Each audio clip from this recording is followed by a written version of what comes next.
Hey.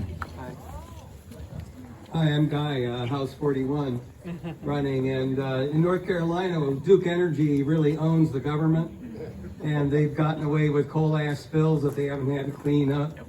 In my own business, they cut people's trees down and don't pay them back. I'm wondering what the best way is to try to fight crony capitalism on a state and on a national scale. A lot of people just think it's hopeless. Yep. Thank you, Guy. Guy, under the system, thank you for that question. Guy, under the system, it is hopeless because we have empowered politicians to give away favors. And when you have a supply for something, a demand rises for it. So when wealthy people like Duke Energy and others know that it's easier to just go straight to the politicians and get what they want, when they know that they can run roughshod over the lives of the people that are around them and they can get protected from any liability for it, they do that. That's human nature. That's how that works.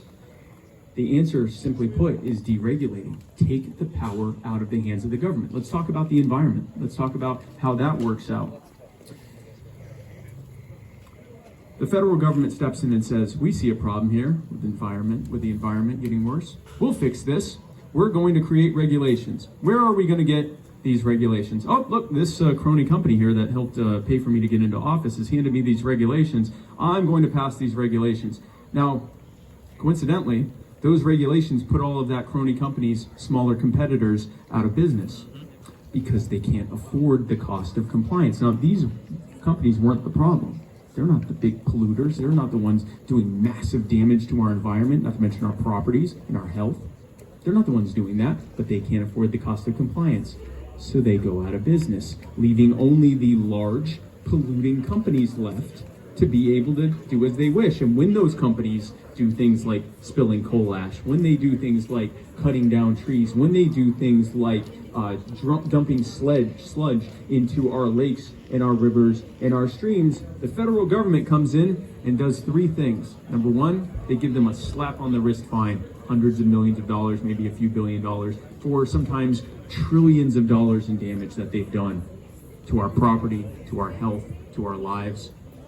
The next thing they do is indemnify them. They protect them against lawsuits. They protect them against you being able to sue them for the damage that they did. Now, if I did any damage to your property, you could sue me, take me to court, and if I'm held liable, I'd have to pay you. But when someone destroys your entire community and environment and your health, they get protected from the government. They don't have to pay a thing. Then the next thing they do to add insult to injury is make you pay for the cleanup. You, the victims of what just happened, get robbed, because all taxation is theft, get robbed to pay. Not as powerful the second time. That's okay. That's all right. No, that's good. That's good. That's good. That's good. You're getting used to it. That's good. You get robbed to pay for it. The thing that happened to you, you get robbed to pay for that.